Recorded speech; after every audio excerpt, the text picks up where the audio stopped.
Hello everyone, आज इस video में हम पढ़ेंगे एनसीईआरटी क्लास 8 का चैप्टर इंडस्ट्री के क्वेश्चन आंसर। तो स्टूडेंट्स, इसमें आपका फर्स्ट क्वेश्चन है, what is mean by the term industry. कि जो टर्म इंडस्ट्री है, इंडस्ट्री से आप क्या समझते हो। तो आंसर है, industry refers to an economic activity. Industry जो है वो इकोनॉमिक एक्टिविटी को रिफ़र करती है that is concern with production, जो कि प्रोडक्शन में इन्वॉल्व होती है, of goods, extraction of minerals और प्रोविज़न ऑफ सर्विसेज, जिसके अंदर हम ये कहें कि प्रोडक्शन किया जाता है किसी भी सामान का या किसी भी मिनरल्स को ज़मीन से बाहर निकालना हो, या फिर जिसमें सर्विसेज का प्रोविज़न हो, सेवाओं का प्रोविज़न हो, उसे हम इंडस्ट्री कहेंगे। क्वेश्चन नंबर सेकंड है आपका, what are the main factors which influence the location of industry. कि ऐसे कौन कौन से तत्व हैं जो किसी भी इंडस्ट्री की लोकेशन को प्रभावित करते हैं कि कौन सी इंडस्ट्री कहाँ होनी चाहिए। तो इसमें आपका students, the location of industry is affected by the availability of raw material. कि एक तो कच्चे माल पे डिपेंड होती है कि जहाँ किसी भी इंडस्ट्री को कच्चा माल जो है अगर आसानी से मिलता है तो कोई भी फैक्ट्री जो है वहीं इस्टेब्लिश होगी। जैसे शुगर केन के अगर खेत पास में है तो वहाँ पे शुगर मिल हो सकती है। कॉटन की अगर कोई फैक्ट्री है तो वहाँ पे कॉटन मिल वहाँ पे पास में हो सकती है। फिर अगर हम बात करें तो इसमें सेकंड आता है आपका लैंड। कि जहाँ पे इजीली लैंड आपको अवेलेबल हो जाए वहीं इंडस्ट्री हो सकती है। वाटर अवेलेबल हो, लेबर अवेलेबल हो, पावर है, कैपिटल है, ट्रांसपोर्ट है, मार्केट है। यानी कच्चे माल के साथ में आपको ज़मीन है, पानी है, श्रम है और इलेक्ट्रिसिटी है, पैसा है, ट्रांसपोर्ट और मार्केट। ये सारी चीज़ें अगर आपको आसानी से एक जगह पे अवेलेबल हो रही हैं तो वहीं पे आपकी जो इंडस्ट्री की लोकेशन है वो होगी। तो इस तरह से हम कह सकते हैं कि ये सारे जो पॉइंट्स हैं ये आपके इंडस्ट्री की लोकेशन को इफ़ेक्ट करते हैं। क्वेश्चन नंबर थर्ड आप देखते हैं हम इसमें, which industry is often referred to as a backbone of modern industry and why. कि आधुनिक जो उद्योग हैं उनकी बैकबोन जो है वो कौन सी इंडस्ट्री को हम रिफ़र करते हैं और क्यों। तो आंसर थर्ड है, आयरन एंड स्टील इंडस्ट्री। कि लोहा और इस्पात की जो इंडस्ट्रीज़ हैं is referred to as the backbone of modern industries. ये आधुनिक उद्योग की जो है हम इसको रीड कह सकते हैं। This is so because it is feeder industry. Because ये फीडर इंडस्ट्री होती है क्योंकि ये दूसरों को क्या कर रही है, सारे जो मॉडर्न जो टेक्निक्स होती हैं या मॉडर्न जो इंस्ट्रूमेंट तैयार किए जा रहे हैं उसमें आयरन और स्टील का यूज़ होता है।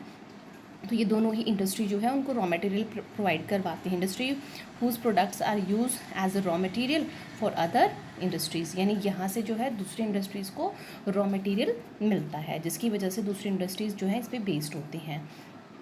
क्वेश्चन नंबर 4 की अगर हम बात करें, why cotton textile industry rapidly expanded in Mumbai. कि मुंबई के अंदर जो कॉटन टेक्सटाइल इंडस्ट्री है वो तेज़ी से जो है एक्सपेंड हो रही है, बढ़ रही है, उसका क्या कारण है। तो cotton textile industry expanded rapidly in Mumbai initially because, क्या कारण है, of the presence of a lot of favourable condition. क्योंकि वहाँ पे कॉटन की जो टेक्सटाइल जो इंडस्ट्रीज़ है उसके लिए सारी जो कंडीशंस हैं, परिस्थितियाँ हैं, वो उसके अनुकूल हैं।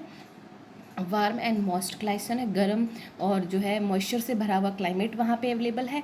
A port situated near by two import. अगर विदेशों से कोई सामान मंगाना है तो वहाँ पे आपके पोर्ट्स भी अवेलेबल हैं, बंदरगाह भी हैं। इंपोर्ट मशीनरी, जो आपको इंडस्ट्रीज़ के लिए मशीनरी चाहिए वो आप इजीली मंगवा सकते हो। Easy availability of raw material, वहाँ पे कच्चा माल आसानी से मिल जाता है। एंड जो वहाँ के जो लेबर्स हैं वो काफ़ी स्किल्ड हैं जो आसानी से वहाँ मिल जाते हैं। बिहाइंड दिस, ये सारे फैक्टर्स जो हैं मुंबई में हम ये कहें कि जो टेक्सटाइल इंडस्ट्री है उसके एक्सपेंशन के लिए हम मानते हैं। क्वेश्चन नंबर 5 है, what are the similarities between information technology industry in Bangalore and California. कि क्या सिमिलरिटीज़ हैं इंफॉर्मेशन और टेक्नोलॉजी इंडस्ट्री जो बेंगलोर में है और कैलिफोर्निया में है, इन दोनों के बीच में क्या समानताएं हैं। तो हम कह सकते हैं कि some points of similarity between information technology industry in Bangalore and California are here. First है, एजुकेशनल एंड टेक्नोलॉजिकल इंस्टीट्यूशंस हैं। Bangalore has the largest number of educational institutions and IT colleges in India. Silicon Valley is also situated close to some reputed scientific and technological centers of the world कि जिस तरह से हम बेंगलोर की बात करें तो वहाँ पे कई सारे बड़े बड़े जो एजुकेशनल इंस्टीट्यूशंस हैं वो हैं, और आईटी कॉलेज जो इंडिया के हैं वो भी वहाँ पे हैं। इसी तरीके से हम कैलिफोर्निया की बात करें तो सिलिकॉन वैली जो है वहाँ पे भी reputed scientific and technology centres विश्व के स्थापित हैं। दूसरी हम बात करें तो एनवायरनमेंट की बात करते हैं, तो both Bangalore and silicon valley California की जो है, इन दोनों के ही जो एनवायरनमेंट है हैव लो पॉल्यूशन, कम प्रदूषण है, and have a clean environment, स्वच्छ वातावरण जो है वहाँ का पाया जाता है।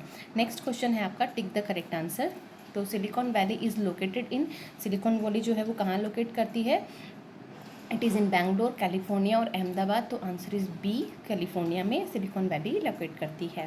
क्वेश्चन 2 है which one of the following industry is known as sunrise industry, कौन सी इंडस्ट्री है जिसको हम सनराइज इंडस्ट्री कहते हैं। इसमें आपके 3 दिए हुए हैं, iron and steel industry, cotton industry and information and technology. तो सी इसका आंसर करेक्ट है, इंफॉर्मेशन एंड टेक्नोलॉजी, क्योंकि ये अभी अपनी स्टार्टिंग स्टेज में है। Which one of the following is a natural fibre, इन तीनों में से जो है नेचुरल फाइबर, प्राकृतिक फाइबर जो है वो कौन सा है, रेशे वाली कौन है। तो नाइनोल, जूट एंड एक्रिलिक। तो इनमें से बी, जूट जो है वो नेचुरल फाइबर है। अब आपको डिफ्रेंशिएट करना है agro based and mineral based industries के बीच में कि एग्रो बेस्ड इंडस्ट्रीज़ क्या होती हैं और मिनरल बेस्ड इंडस्ट्रीज़ क्या होती हैं। इसी तरीके से पब्लिक सेक्टर और जॉइंट सेक्टर इंडस्ट्रीज़ के बीच में हमें डिफ्रेंशिएट करना है। तो हम बात करते हैं पहले एग्रो बेस्ड इंडस्ट्रीज़ की। तो एग्रो बेस्ड इंडस्ट्रीज़ जो होती हैं उसमें use plant and animal based products as their raw material, कि कृषि से आधारित जो उद्योग होते हैं उनके अंदर कच्चा माल जो होता है वो आपका जो है एनिमल बेस्ड होता है और प्लांट बेस्ड होता है, यानी जानवरों से और पेड़ पौधों से ही जो है उनको कच्चा माल प्राप्त होता है। लेकिन मिनरल बेस्ड इंडस्ट्रीज़ जो होती हैं उसमें मिनरल ओर जो होते हैं एज ए रॉ मटेरियल इस्तेमाल किए जाते हैं। सेकेंड डिफरेंट की अगर हम बात करते हैं तो examples of raw material used animal skin crops, कि अगर इसमें कच्चे माल की हम बात करें तो इसमें जैसे जानवर हैं उनकी स्किन होती है उसको इस्तेमाल किया जाता है, और फसलों को इसमें रॉ मटेरियल के रूप में इस्तेमाल किया जाता है। और अगर आयरन मिनरल बेस्ड इंडस्ट्री की हम बात करें तो इसमें आपको आयरन ओर है, लाइमस्टोन है, इसको एज ए रॉ मटेरियल इस्तेमाल किया जाता है। अब हम इसमें बात करें कि इसकी इंडस्ट्रीज़ कौन कौन सी होती हैं, तो इसमें लेदर इंडस्ट्री है और फूड प्रोसेसिंग जो है एग्रो बेस्ड इंडस्ट्री के एग्जांपल्स हैं। और अगर हम मिनरल बेस्ड इंडस्ट्रीज़ की बात करें तो इसमें आयरन एंड स्टील इंडस्ट्री जो है वो इसके एग्जांपल्स हैं। अब इसी तरीके से पब्लिक सेक्टर और जॉइंट सेक्टर की बात करें हम तो public sector industries are owned and run by the government, public sector industries जो होती हैं उन पे मालिकाना हक और उनको चलाने की जो जिम्मेदारी होती है वो गवर्नमेंट की होती है। Joint sector industries are owned and operated by the state as well as individuals, और जॉइंट सेक्टर जो होता है इसमें सरकार के साथ में जो प्राइवेट सेक्टर होता है या कोई इंडिविजुअल जो होते हैं वो भी इसमें इन्वॉल्व होते हैं। जिस तरह से हम एग्जांपल की बात करें तो हिंदुस्तान एरोनॉटिक्स लिमिटेड जो है वो पब्लिक सेक्टर इंडस्ट्री है, और जॉइंट सेक्टर की बात करें तो मारुति उद्योग जो है वो एक जॉइंट सेक्टर इंडस्ट्री है। Give 2 examples of each of the following, raw material and products, territory activities, agro based industries, cottage industries and cooperative industries. तो फर्स्ट रॉ मटेरियल्स जो हैं आपके इसमें ओर्स और प्लांट्स हो गए आपके। फिर एंड प्रोडक्ट में क्लोथ्स दैट वी वियर और अ कार, जो कपड़े हम पहनते हैं वो एंड प्रोडक्ट है, और एक कार जो है वो भी एक एंड प्रोडक्ट है, उसके बाद में उसमें कोई भी जो है प्रोसेसिंग नहीं की जाती है। टेरिटरी एक्टिविटी में कौन क्या आएंगे आपके, ट्रेड है और बैंकिंग है। एग्रो बेस्ड इंडस्ट्रीज़ के अंदर अगर हम बात करें तो फूड प्रोसेसिंग है और लेदर इंडस्ट्री इसके एग्जांपल्स हैं। फिर हम बात करें कॉटेज इंडस्ट्री तो बास्केट वीविंग और पॉटरी जो है आपकी कॉटेज इंडस्ट्रीज़ के अंदर आते हैं। फिर आपका आता है कोऑपरेटिव्स के अंदर हम बात करें तो अमूल है और सुधा डेयरी जो है वो इसके एग्जांपल्स हैं। तो I hope students you all have to be understand this video and you can do all the question answers in your notebook. Have a nice day and thank you for watching my video.